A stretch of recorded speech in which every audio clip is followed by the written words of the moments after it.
오늘 하나님 주시는 말씀 욥기 1장 6절에서 12절까지 말씀입니다. 우리 한 절씩 교독하도록 하겠습니다. 6절 제가 먼저 읽겠습니다.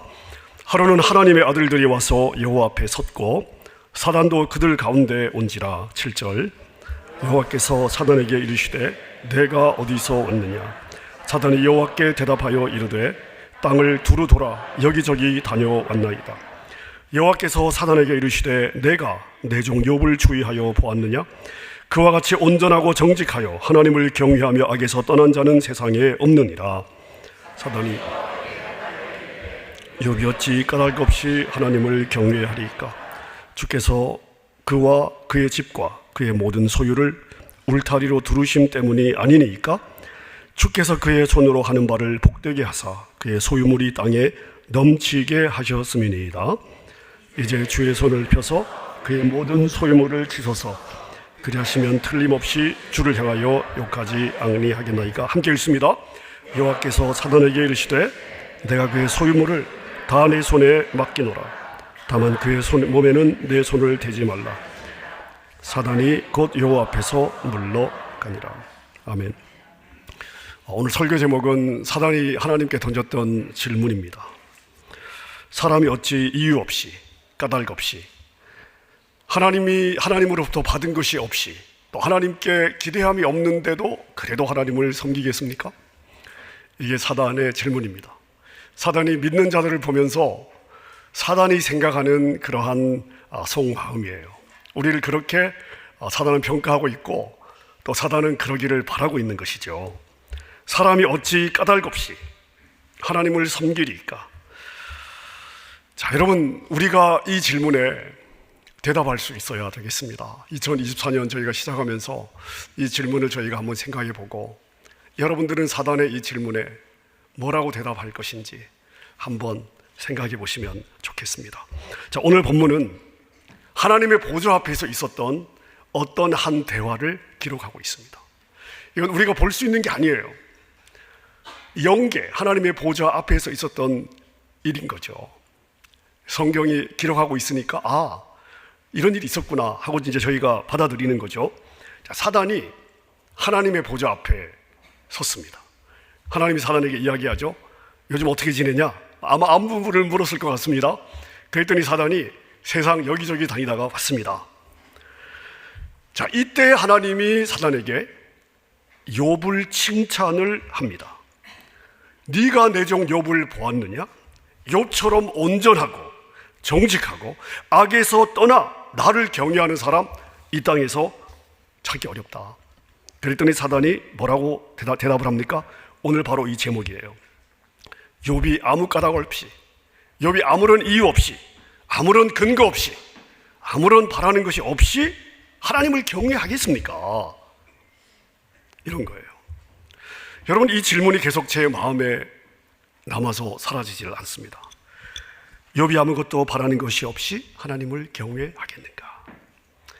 자, 사단이 하나님께 질문하고 있는 이 질문은 결국 이런 의미를 담고 있다고 볼 수 있습니다. 하나님 당신은 욥이 당신을 사랑하기 때문에 섬긴다고 믿으십니까? 당신이 만약 그렇게 믿는다면 당신은 지금 욥에게 속고 있는 겁니다. 욥이 당신을 섬기는 것은 당신이 욥의 삶에 엄청나게 많은 복을 주셨고 그의 삶에 울타리를 쳐서 보호해주고 있기 때문입니다. 그 정도의 복을 받으면, 그 정도의 복을 받고 당신을 안 섬길 사람이 있을까요? 자, 욥이 가진 거 다 가져가 보세요. 뺏어가 보세요. 그래도 욥이 당신을 섬길까요? 10중 8구 욥 당신 저주할 거예요. 왜냐하면 욥이 당신을 섬긴 이유는 받은 게 있기 때문에, 받고 싶은 게 있기 때문에 그럴 거니까요. 자, 사단이 던진 이 질문을 여러분에게도 드리고 싶습니다. 하나님이 여러분을 위해서 아무것도 해주지 않아도 여러분은 하나님을 섬기실 수 있으시겠어요? 하나님이 여러분이 가진 것 다 가져가시고 몸은 불치의 병에 걸리고 나를 사랑했던 사람들은 다 떠나고 나 홀로 남아 있습니다.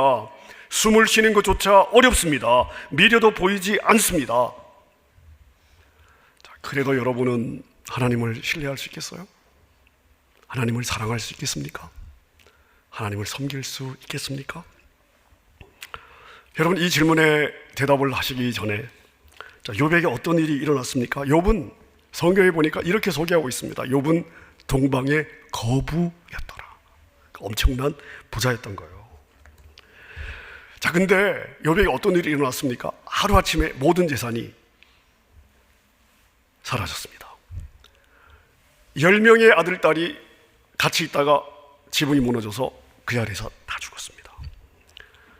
설상가상 온 몸에 병이 들어서 숨쉬는 것조차 어려워졌습니다. 기와 자국으로 몸을 긁어야 될 정도로 어렵습니다. 욥의 명예와 이름 땅에 다 떨어졌습니다. 욥의 아내는 남편을 저주하고 떠나갔습니다. 여러분, 이런 상황에서도 여러분은 변함없이 하나님을 사랑할 수 있으시겠어요? 여러분 욥이라면 변함없이 하나님을 신뢰할 수 있겠습니까? 그래도 안 흔들릴 자신이 있으세요? 여러분, 성경을 보면 이 질문에 대해 삶으로 대답했던 우리 신앙의 선배들이 있습니다. 히브리서 11장을 보면 구약 시대를 살았던 우리 신앙의 선배들을 몇 사람을 추려서 우리에게 소개를 하고 있잖아요. 근데 이름을 정확하게 이야기하고 있는 우리 신앙의 선배들도 있지만, 그러나 11장 끝부분에 보면 그렇게 살았던 이름을 적을 수조차 없는 정말 많은 신앙의 선배들이 어떤 삶을 살면서도 믿음을 지켰는가, 그 선배들의 신앙의 삶을, 그들이 당했던 삶을, 어려움들을 이렇게 설명하고 있습니다. 36절과 37절입니다. 어떤 이들은 조롱과 채찍질 뿐 아니라 결박과 옥에 갇히는 시련도 받았으며 돌로 치는 것과 톱으로 켜는 것과 시험과 칼로 죽임을 당하고 양과 염소의 가죽을 입고 유리하여 궁핍과 환난과 학대를 받았대요. 여러분, 성경에 그 하나님이 인정할 정도로 믿음이 좋았다면, 그 정도로 믿음이 좋았다면, 성경에 기록이 될 정도라면 어려움 만날 수 있습니다. 그러니까 설사 그들의 삶에 어려움이 닥쳤다 할지라도 하나님이 그들을 도우셔야 되는 거 아닙니까? 사자의 밥이 될 것 같으면 다니엘을 건졌듯이 그들도 건져주셔야 되잖아요. 가능하신 하나님이신데 사자의 입을 막고 불의 세력을 멸하고 칼날을 피하게 해주시고 싸우기만 하면 적어도 안 죽게는 해주셔야죠. 자, 그래야 될 것 같지 않습니까? 그들의 삶이 어땠나요? 세상에서 조롱을 받고 채찍질을 당하고 결박되고 옥에 갇히고 돌로 맞아 죽고 톱으로 켜임을 받아서 그 잔인한 죽임을 당하고 호랑이와 사자의 밥이 되어 비참하게 죽어갔다고 적고 있는 거예요. 지금 그 믿음의 사람들이 그렇게 죽어갔다고 지금 적고 있는 것입니다. 자, 그런 가운데서도 그들은 주님을 향한 마음이 흔들림이 없었다라고 적고 있는 거예요. 자, 여러분에게 이런 시련이 다가온다면 여러분 변함없이 하나님을 신뢰할 수 있겠습니까? 가족들이 죽어가고 나도 곧 죽임을 당하게 되는데 그래도 여러분 하나님을 향해 기대할 수 있겠습니까? 자, 가령 어떤 성도가 병에 걸렸습니다. 주변에서 치유를 위해서 기도합니다. 자, 근데 낫질 않아요. 그럼 주변에서는 너무나 쉽게 이렇게 이야기를 하죠. 믿음이 약해서 그래요. 기도가 부족해서 그래요. 물론 병을 위해서 병이 낫기를 위해서 기도를 했는데 낫지 않는다면 믿음이 부족하고 기도가 부족할 수도 있습니다. 우리는 계속해서 치유를 위해서 기도해야 되고 끝까지 포기하지 않고 기도해야 되는 몫은 우리의 몫입니다. 자, 그러나 하나님이 원하신다면 아픈 채로 남아 있을 수도 있습니다. 자, 그때도 변함없이 하나님을 사랑할 수 있는가? 하나님을 신뢰할 수 있는가? 지난 금요일 밤에 하나님의 부르심을 받으신 우리 이순 권사님, 마지막 저에게 했던 말씀이 있습니다. 본향으로 돌아갈 본향이 있는 사람은 행복한 사람입니다. 목사님, 저는 행복한 사람입니다. 돌아갈 본향이 있는 사람은 행복한 사람입니다. 목사님, 그래서 저는 행복합니다. 여러분, 내가 인생의 주인이 아니거든요. 나의 주인은 하나님이시거든요. 내 인생의 그림은 하나님이 그리시고 그분의 계획대로 내 삶을, 나를 향한 하나님의 부르심에 따라 인도해 가시잖아요. 하나님은 나에게 무엇이 최상인지 내 삶에 걸어가야 될 여정을 아시죠? 자, 고난을 통해 연단을 해야 되는데, 고난을 받는 나는, 여러분, 그 고난이 쉽지 않습니다. 자, 그때 내가 생각하는 내 삶대로 되지 않더라도, 그리 아니하실지라도 이 믿음으로 변함없이 하나님을 신뢰할 수 있겠습니까? 여러분의 대답은 무엇입니까? 여러분, 다니엘의 세 친구 잘 아시죠? 그 당시 바벨론 가장 강대한 제국, 그 제국의 황제가 자기의 신상을 세워놓고 나라를 섬기는 모든 고위 관료들을 모아놓고 절을 하게 하잖아요. 절 안 하면 용광로에 집어넣을 거야, 풀무불에 집어넣을 거야. 삶과 죽음의 순간입니다. 다니엘의 세 친구는 기도하지 않았어요. 절하지 않았어요. 자, 그래서 잡혀서 왕 앞에 옵니다. 자, 왕이 지금 이 세 친구를 풀무불에 넣으라고 이야기를 하죠. 자, 그때 여러분, 그 순간에 오늘 사단의 바램대로라면, 사탄의 기대대로라면 다니엘의 세 친구는 이렇게 반응을 해야 됩니다. 하나님, 이게 말이 됩니까? 저는 지금 이 상황이 이해가 안 됩니다. 제가 타협하지 않았어요. 우상 앞에 절하지 않았습니다. 하나님을 향한 제 믿음의 지조를 지키기 위해서 우상 앞에 왕의 명령이 있음에도 불구하고 제가 하나님은 왕보다 더 높으신 분임을 믿기 때문에 저는 절하지 않았습니다. 제 신앙을 지키기 위해서요. 목숨을 걸고 저는 신앙을 지킨 겁니다. 자, 그렇다면 제가 풀무불에 들어가야 됩니까?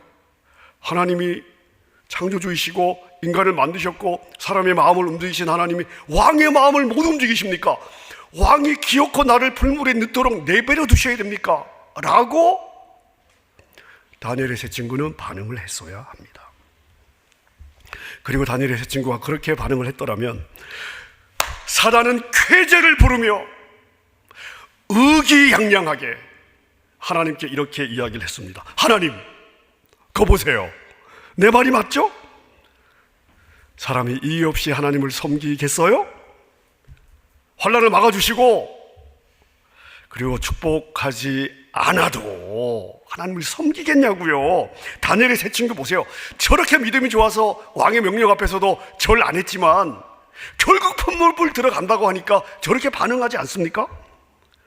저런 거 기대했기 때문에 결단한 거예요. 여러분, 이렇게 사단은 의기양양하게 하나님께 대들었을 것입니다. 자, 그런데 다니엘의 세 친구는 어떻게 고백을 했나요? 다니엘 3장 16절에 보니까 왕이여, 우리가 이 일에 대해서 왕에게 대답할 필요도 없습니다. 우리가 섬기는 하나님이 계시다면 우리를 맹렬히 타는 이 풀무불 가운데서도 능히 건져내실 수 있고 왕의 손에서도 건져내실 겁니다. 그러나 그렇게 아니하실지라도, 그렇게 하지 아니하실지라도 우리는 왕의 신들 절 안 합니다. 왕의 세운 금신상에도 우리는 절 안 합니다. 우리 하나님이 지금 우리를 그렇게 대우하지 않으셔.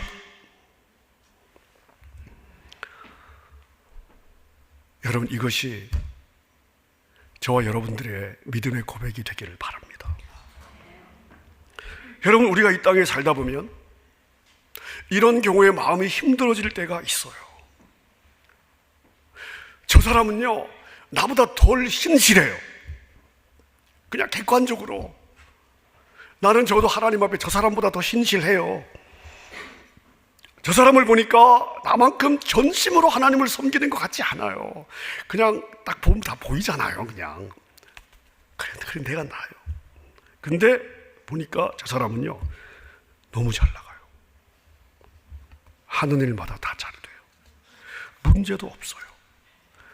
그냥 뭘 하면 다 대박이에요. 그럼 여러분의 마음은 어떠시겠습니까? 야, 너무 좋겠다. 마음이 이렇게 되시겠어요? 안 어려우시겠어요? 하나님, 그럼 난 뭐예요? 난 뭐냐고요, 하나님. 난 지금 뭘 하고 있지? 내가 지금 잘 살고 있는 건가? 내가 이렇게 사는 게 맞아? 나는 뭐야? 여러분, 우리는 충분히 우리 안에 이런 생각이 들어올 수 있습니다. 꼭 안 그런 것처럼 저를 보지 마십시오. 여러분, 저도 그런 마음이 있어요. 자, 여러분, 시편 기자도 똑같이 이런 마음의 시험에 빠진 적이 있다고 고백하고 있습니다. 시편 73편의 몇 절을 제가 한번 읽어보겠습니다. 1절입니다. 하나님은 마음이 정직한 사람과 마음이 정결한 사람에게 선을 베푸시는 분인데 나는 그 확신을 잃어버리고 넘어질 뻔했다. 이 믿음을 버리고 미끄러질 뻔했구나. 왜냐? 그것은 내가 거만한 자를 시샘하고 악인들이 누리는 평안을 부러워했기 때문이다. 그들은 죽을 때에도 고통이 없으며 몸은 멀쩡하고 윤기까지 흐른다. 사람들이 흔히들 당하는 그런 고통이 그들에게는 없고 사람들이 의뢰에 당하는 재앙도 그들에게는 아예 가까이 가지 않는다. 그런데 놀랍게도 그들은 모두가 악인인데도 신세가 언제나 편하고 재산은 늘어만 가는구나. 와, 어쩌면 우리 주변에서 일어나는 일들이죠. 여러분, 시편 기자가 주변을 보면서 마음에 시험이 든 거예요. 마음이 어려워진 것입니다. 그리고 13절의 고백을 보세요. 그렇다면 내가 지금까지 깨끗한 마음으로 살아온 것, 내 손으로 죄를 짓지 않고 깨끗하게 살아온 것은 뭐냐? 이건 아무것도 아니냐? 15절 보세요. 나도 그들처럼 살아야지 하고 말했다면, 그렇게 살고 싶은 마음이 있었던 거예요. 만약 그렇게 말했다면 나는 다른 주님의 자녀들을 배신하는 일을 하였을 것입니다. 그렇게 참 할 수는 없고, 나도 저렇게 살아야지 그렇게 할 수는 없고, 마음은 부럽고. 16절 이런 고민이 된 거예요. 내가 이 얽힌 문제를 풀어보려고 깊이 생각해 보았으나 내가 풀기에는 너무나 어려운 문제였습니다. 여러분, 이게 시편 기자의 딜레마였습니다. 자, 여러분, 우리의 딜레마죠. 우리 속마음 아닙니까? 우리 속마음. 이런 마음으로 힘들었던 적이 있어요. 있습니다. 자, 그런데 시편 기자의 딜레마가 어떻게 해결이 되었을까요? 자, 17절입니다. 자, 그러나 마침내 하나님의 성소에 들어가서야 악한 자들의 종말이 어떻게 되리라는 것을 깨닫게 되었습니다. 자, 이 시편 기자의 딜레마가, 나도 저렇게 살고 싶어요. 근데 그렇게 막상 살기에는 또 그건 아닌 것 같아. 근데 보면 그렇게 살고 싶어.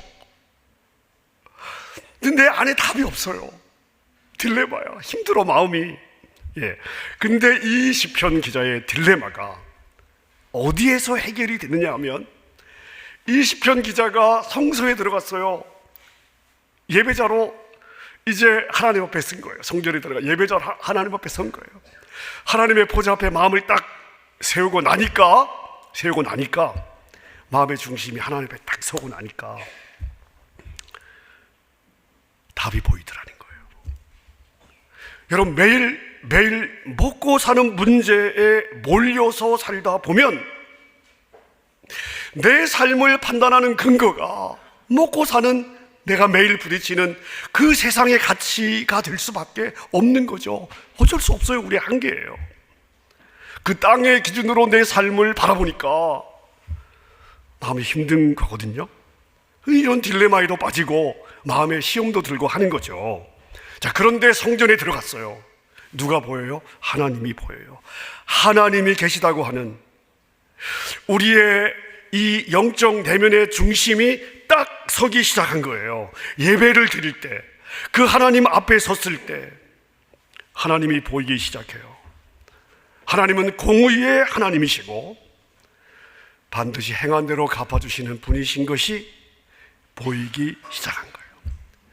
악인이 잠시는 잘 될 수 있지만 결코 영원히 잘 될 수 없다는 것, 하나님이 살아계신 한 그 일은 절대 가능하지 않다는 것을 세상에 부딪혀 살 때는 까먹고 그걸로 인해 힘들었는데 예배자로 하나님 앞에 딱 서니까 그 마음의 중심이 딱 세워지면서 그냥 지금 당장 보이는 그 지금 짧은 시간이 아니라 긴 우리의 삶의 끝에서 하나님이 결국은 다 이 정리하실 것들이 눈에 딱 들어온 거예요. 자, 시편 기자의 딜레마가 여기서부터 풀리기 시작합니다. 18절 19절입니다. 주께서 참으로 그들을 미끄러운 곳에 두시며 파멸에 던지시니 그들이 어찌하여 그리 갑자기 황폐되었는가 놀랄 정도로 그들은 전멸하였나이다. 그래 시편 기자가 이렇게 결론을 내리고 있습니다. 24절입니다. 주의 교훈으로 나를 인도하시고 후에는 그 영광으로 나를 영접하시리니 하늘에서 주 외에 누가 내게 있으리요 땅에서는 주 밖에 내가 사모할 이가 없나이다. 내 육체와 마음은 쇠약하나 하나님은 내 마음의 반석이요 영원한 나의 몫이라 분깃이라. 무릇 주를 멀리하는 자는 망하리니 음료와 같이 세상을 사랑하고 세상을 좋아해서 음료같이 주를 떠난 자를 주께서 다 멸하셨나이다. 28절 우리 한음성으로 함께 읽습니다. 시작. 하나님께 가까이 함이 내게 복이라. 내가 주 여호와를 나의 피난처로 삼아 주의 모든 행적을 전파하리이다. 아멘. 하나님을 보지 않으면, 하나님이 보이지 않으면 우리 눈에 온통 보이는 것은 세상이에요. 세상이 커 보일 수밖에 없지만 하나님께 가까이 가서 온 우주에 충만하신 하나님의 눈으로 보게 되면 여러분 우리의 딜레마가 해결되는 줄로 믿습니다. 말씀을 정리해 보겠습니다. 자, 오늘 욥기 1장에 기록된 사단의 이야기를 보면 사단은 우리 믿는 성도들을 향해서 이런 확신을 가지고 있습니다. 사람이 아무런 이유 없이 하나님을 섬기겠는가? 하나님이 복을 주시지 않는데도 섬기겠는가?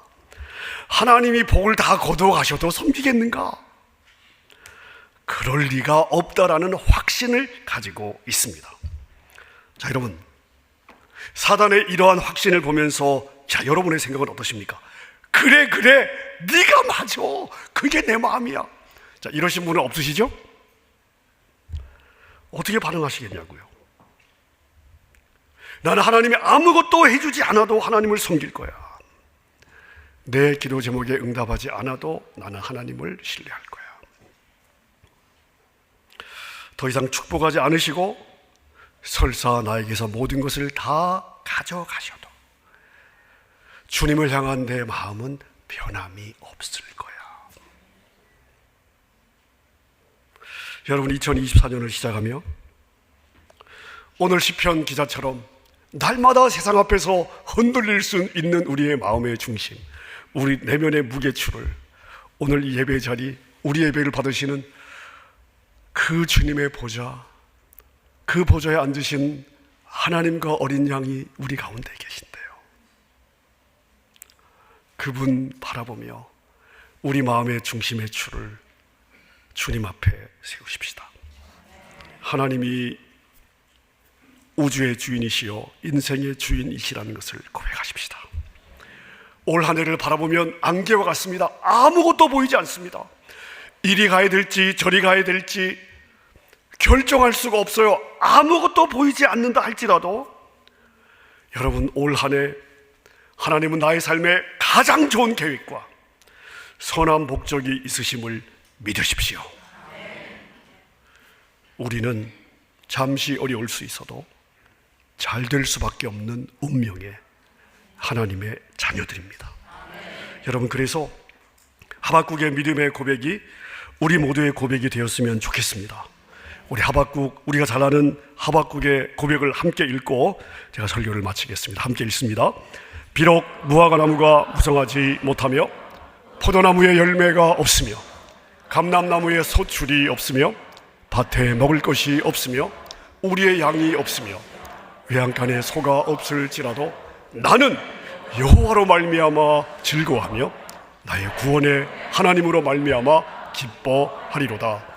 주 여호와는 나의 힘이시라. 나의 발을 사슴과 같이 하사 나를 나의 높은 곳으로 다니게 하시리로다. 아멘입니까? 여러분, 이 하박국의 믿음의 고백을 날마다 주께 고백하며 믿음으로 살아내는 2024년의 여러분의 여정 될 수 있기를 우리 주님의 이름으로 축원합니다. 이 시간 우리 말씀 생각하면서 찬양했으면 좋겠습니다. 여러분, 우리를 숨쉬게 하는 것은 변함이 없으신 하나님의 사랑입니다. 그걸 붙잡으시면 돼요. 어떤 상황에서도 주님의 그 사랑을 붙잡으면 여러분, 우리는 거기에서부터 시작할 수 있어요. 숨을 쉴 수 있습니다. 거기에서 일어날 수 있어요.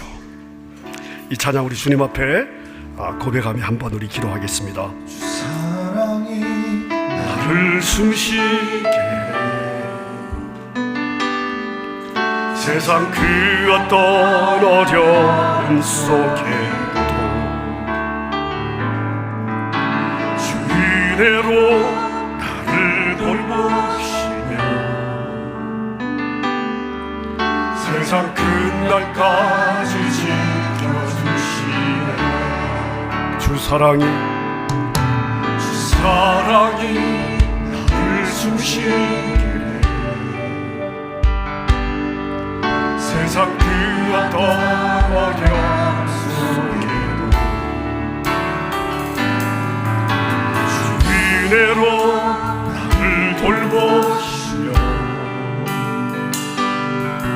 세상 끝날까지 지켜주시네. 주님만이 내 아픔 아시며 주님만이 내 맘 어루만지네. 어느 누구도 나를 향하시 주님의 사랑을 끊을 수 없네. 주님만이 내 능력이시며 주님만이 나의 구원이시네. 어느 누구도 나를 향하시 주님의 사랑을 끊을 수 없네. 주 사랑이 나를 이끄시네. 내가 갈 수 없는 그곳으로 주의 사랑을 붙드시며 세상 끝날까지 인도하시네. 주 사랑이 나를 이끄십니다. 주 사랑이 나를 이끄시네. 내가 갈 수 없는 그곳으로 주의 사랑을 넘보시며 세상 끝날까지 인도하시네. 주님만이 내 아픔 아시며 주님만이 내 맘 어루만지네. 어느 누구도 나를 향하시 주님의 사랑을 끊을 수 없네. 주님만이 내 능력이시며 주님만이 나의 구원이시네. 어느 누구도 나를 향하시 주님의 사랑을 끊을 수 없네. 주님만이